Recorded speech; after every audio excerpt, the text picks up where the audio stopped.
Hi, I'm Dr. Andre from Oxford Natural. If you're looking to make a change, improve metabolism, energy, sleep, take Optimum Day and Optimum Night. These have helped me so much in my weight loss journey. The Optimum Day helps you with your metabolism burn during the day, and the Optimum Night helps you to have a good night's sleep. These have been brilliant for me. And if you're interested, take our 90-day challenge. Click the link in the description and you can get 70% off with your first order. Hi, and welcome along to DR Sports. We've got a very special show today because we've got Dr. Andre on. I've featured Dr. Andre before over on AFTV, and I thought, let's get him on DR where he can talk about injuries. Dr. Andre used to be a doctor at a football club. He worked at Everton Football Club. Well, you tell him, where did you used to work? I was there from 2000, 2011, worked in Premiership medicine with Everton. First team through to academy. We had sort of Wayne Rooney as a youngster. I did Mikel Arteta's signing medical when he came. Wow. I did Paul Gascoigne's medical when he joined, Tim Cahill. Lots of really great players in those times. Really wonderful time for about 12 years doing that. And had to leave in the end because at some point your family has to come first and you don't get paid the way footballers do, but you get all the stress and strain and travel issues. So it's time to go to do something new. But I've been there. I've been in the room, the halftime TV game on live on TV, and they're looking at you saying, "Doc, can he play in the second half?" Those moments I always remember. So I've been in the furnace of Premiership football. Well, we're going to have an interesting discussion just before we start as well. A lot of people always ask me, Robbie, you've lost a lot of weight. Have you done it? Well, listen, through a lot of hard work, right? Through a lot of mentorship through Dr. Andre. And I've been using these supplements, the Optimum Night and the Optimum Day. And what do? Well, as you said very, very accurately, you've done brilliantly. You've done amazingly well. And the idea of supplementation is just that it's supplementation. It's additive to doing good choices, eating well, moving more. And these help because essentially your metabolism was a bit askew because you've been heavier than you wanted to be for a while. So this helped with sugar control, a way of managing sugar for 24 hours a day, morning and night, no peaks and troughs. It was helpful to give you steady energy with guarana and green tea to push you, not a caffeine peak, but a nice steady shove that kept you motivated and energized all day. And then burning fat, building muscle, L-carnitine, alpha-ketoglutarate, clever things that we designed together. So essentially, you move well, and then at nighttime, you switch off. And the magnesium ashwagandha helps you flip off and get a deep, deep sleep. So you're restorative. And every day builds. The good day gives you a good night, and the good night gives you a good day. And as the months go by, you're losing weight, motivated, and then the good things you do are simply magnified by something simple. I mean, we say take a 90-day challenge of these things and you'll see a difference. Yeah, well, if you're interested, we're going to put a link in the description for the Optimum Night and the Optimum Day. But we are talking injuries. Yes. Now, I feel a bit uncomfortable starting here, but I have to start here. It's Tottenham Hotspur as an Arsenal fan. But no, the reason being, right, is that Arsenal played Tottenham the other day. Obviously, I was absolutely ecstatic that we won the game, but they've got a lot of injuries. They're in big relegation trouble at the moment, and they've got a lot of injuries. And I feel that they're in big trouble because of these injuries. And when I go through their injury list, they've got currently the most injuries of any team in the Premier League, right? Just a snapshot, Wilson Odebear the other day, he a couple of weeks ago, he went off ACL. They've had Kulusevski, one of their main players, he's been out literally the whole season with a knee, well, he's been out the whole season with a knee injury. James Maddison as well, knee injury, out for the whole season. Mohamed Kudus, one of their best players, a thigh injury that's kept him out for a long time. I mean, is this, again, and I've spoken to this before about Arsenal. Yeah. Is this a problem at the club? Because some of their fans are saying it's got to be a problem with the medical team, or is this just unlucky? Because they had a lot of injuries last season as well. Yeah. What's causing all these injuries? It's one of the most common questions is so many injuries. what one thing is to blame. Generally, it's a subtle combination of things coming together. The combination of bad luck, it can be a bit of slight injury mismanagement, it can be style of play, it can be training, it can then be the complexity that when a team is not doing very well, people are not so keen to play. Just the psychology of things. Now, Arsenal... So sometimes teams... It gets so complicated when you're in a relegation battle, and we've been in those many years ago.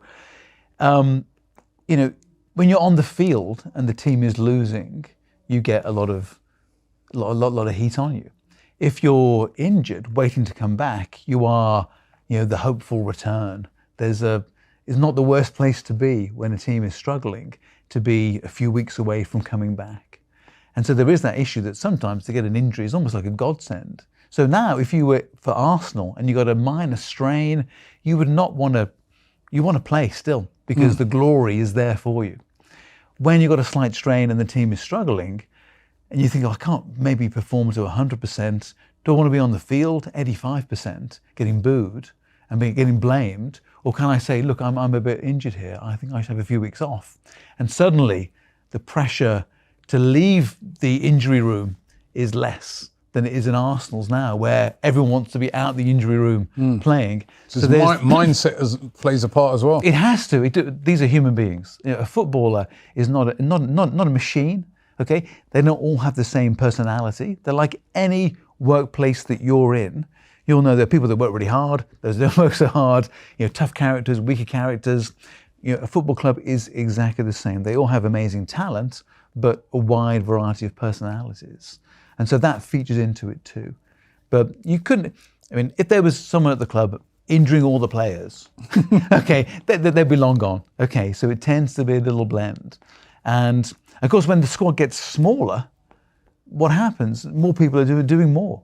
And more are going to carry the niggle that you could honestly say, I could probably do with a few weeks out. It's like, we can't. We need you. A club is not there to prevent injury.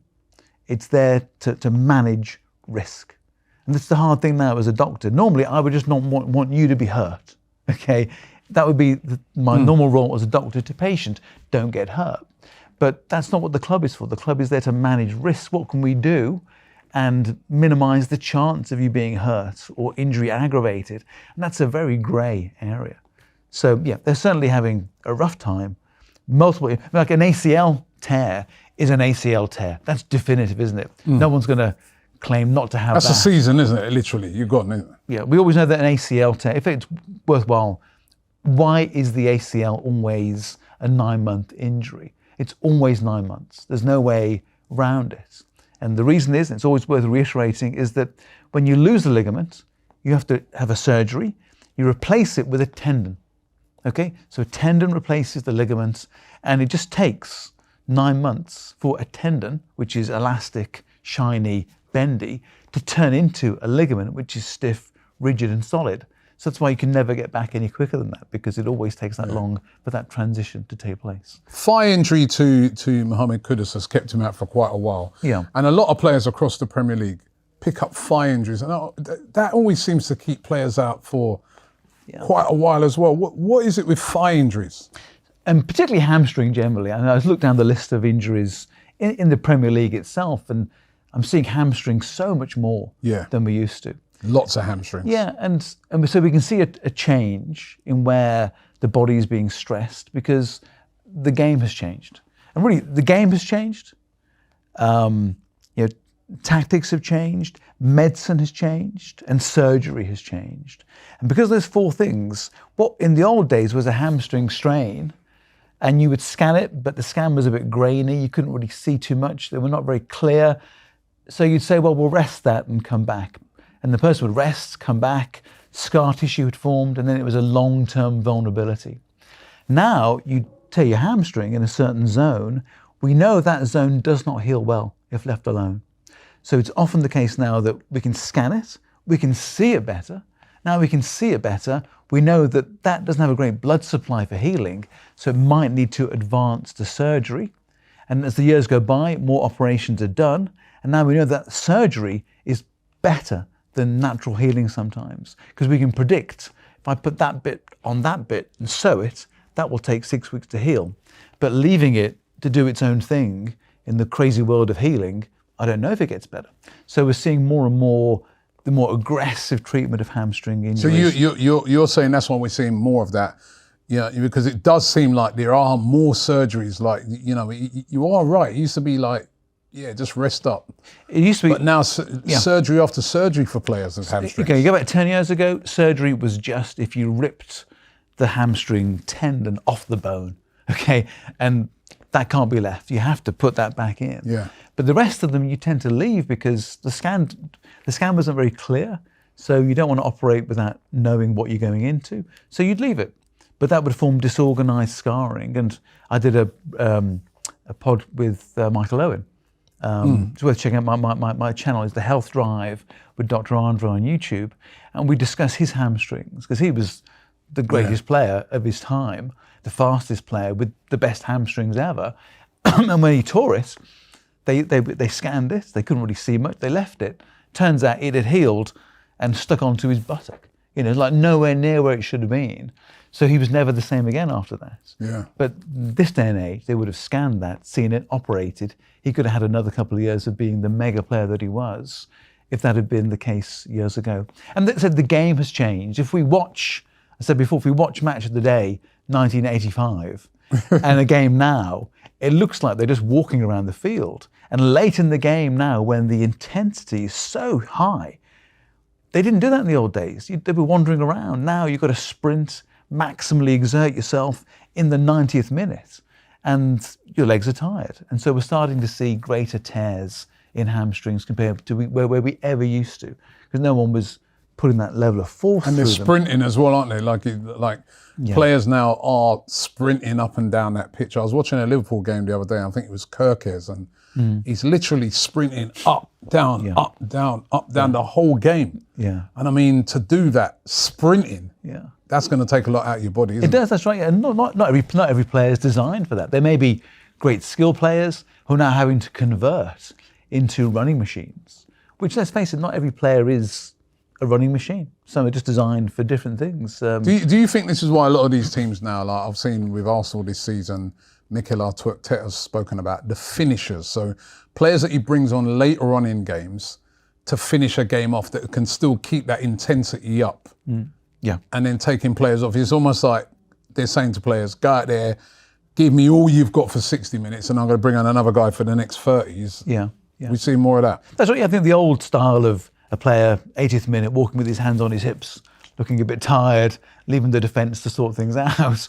This is long gone, isn't it? It's like everyone is now committed. Players are just simply different running machines, and they are designed to cover box to box for as long as possible, because that's what the team needs. And when you measure heart rate of players, you can see who's blown a gasket in a game. So there'll be a team, probably computers at the ready, looking after 70 minutes, I can see this guy is diminishing.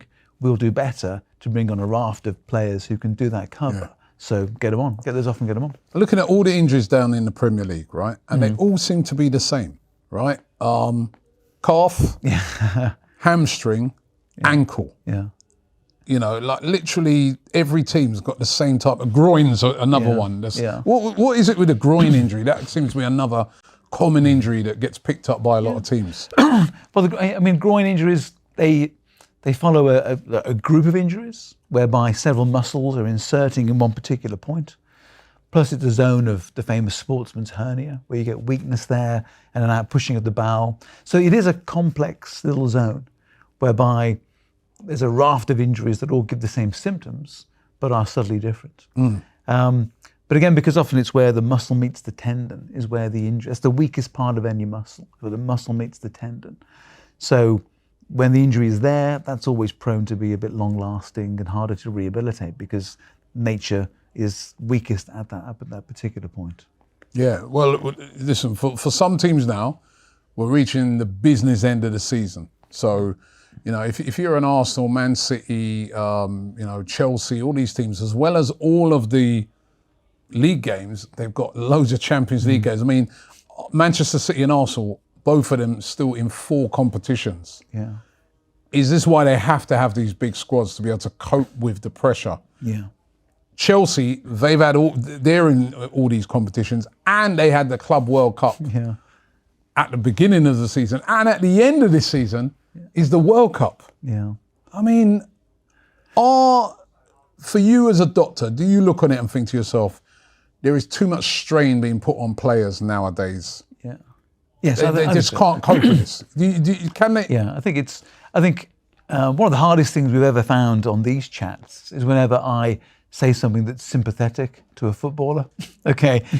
He's on 100 grand a week and all that. It just activates, understandably, a mass of, well, for goodness sake, you should just, for that money, but let's never forget, they're just human beings. They've grown up in a different world in which their expectations of normal are not your expectations of normal.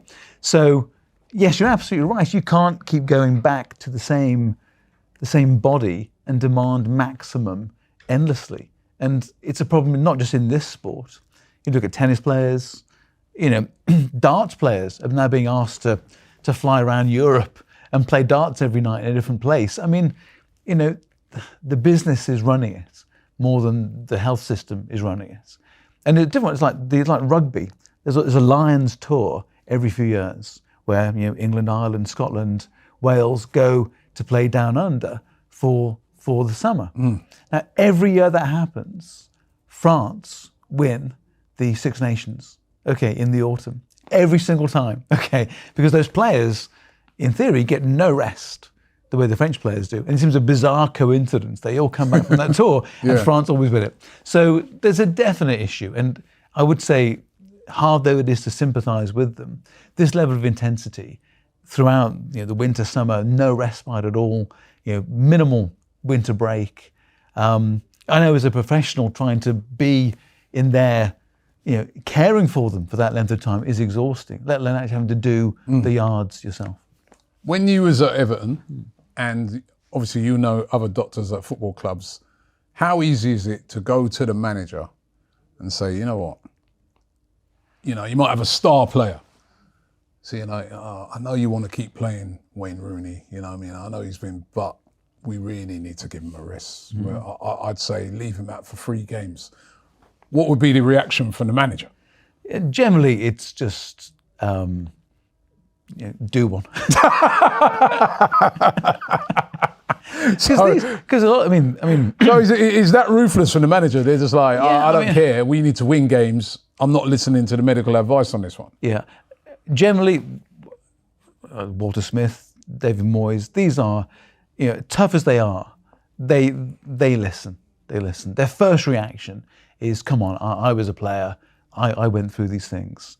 But generally, if there's a good relationship and they know where you're coming from and you've been around each other for years, barring the odd clash of heads, they would listen, because they know the overall. And of course, also as the manager, you're there to get results.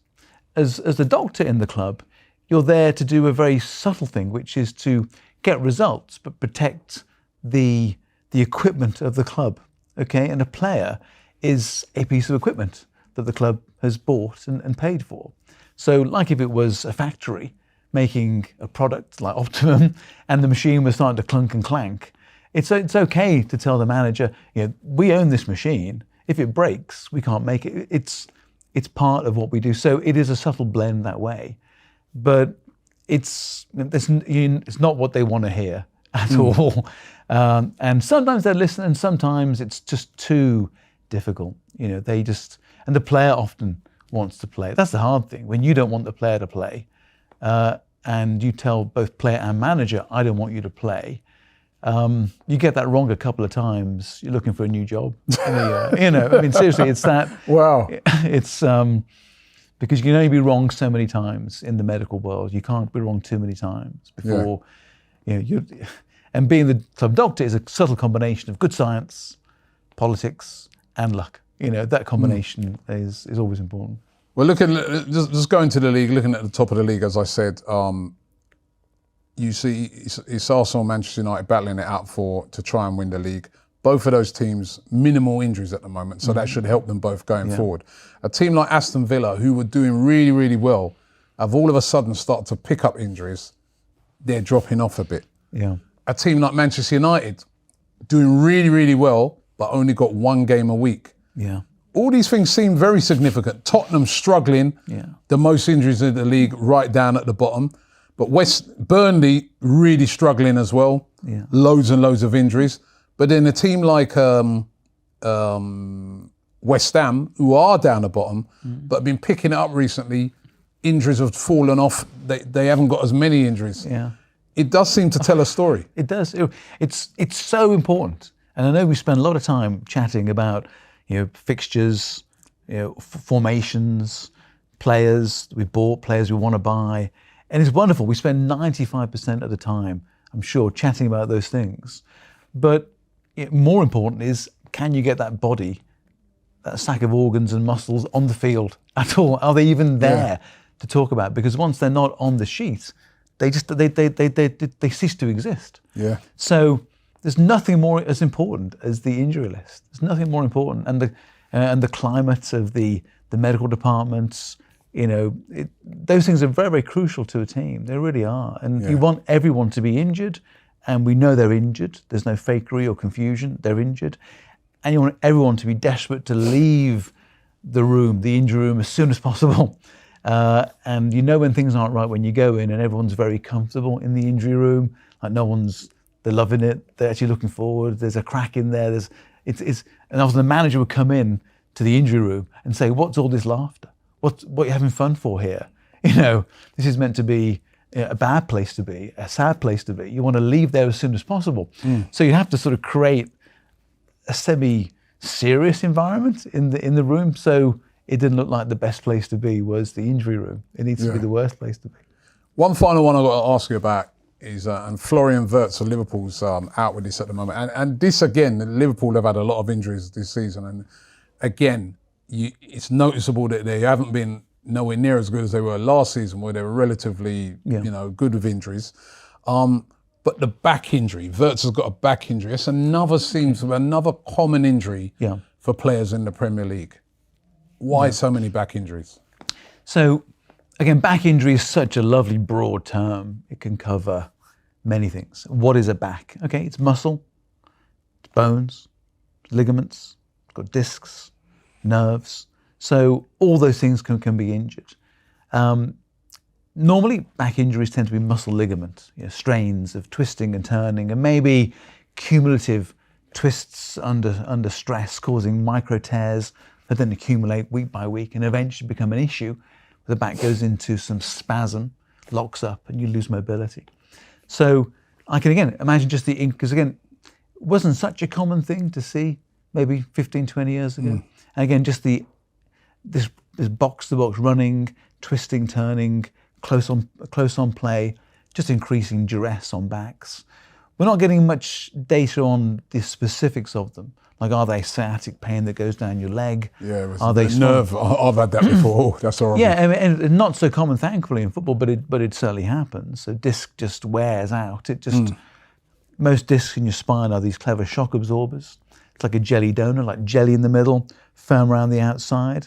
And if that breaks over time, the jelly moves towards the edge and then squirts out. And if it squirts out around a nerve, it's crazy painful and goes right down your leg. I've had it. That is crazy painful. And you can't just wish that away. It'll just go down. Again, it's one of them ones where you have to rest that, isn't it? You can't. That's right. You can't really play through that, because the nerve's compressed, it's swollen, it's inflamed. It will stop being as inflamed over about 6 weeks.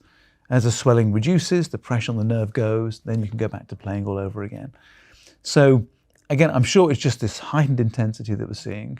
We're not seeing so many shoulder injuries or finger injuries and those sorts of things. It's much more, as you say, football is a game, it's a lower limb game, a contact lower limb game. So it's always going to be foot, ankle, calf, and knee. This is the multitude of injuries will be lower limb.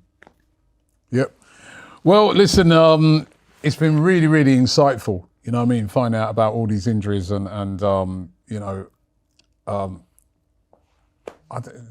it's never going to go away, and injuries are here forever. That list you're looking at of injuries, it's never going to be empty. It's always going to be A lot of it is down to luck, Plenty of it isn't it? But Yeah, you know, but it's been really, really insightful. And once again, if anybody wants to get hold of the Optimum Night or Day, the link is in the description. But Dr. Andre, as always, has been very, very helpful. My first time on DR. My first time on DR. We'll have to get you back on here Yeah. as well, because you know I know over on AFTV everybody loves when you come on and gives a real insight. There's more injuries on this one because it's every team, right? Yeah. So no, thank you very much for coming on. And once again, if you want to get you're interested in any of these products, the link is in the description. Yeah. Brilliant.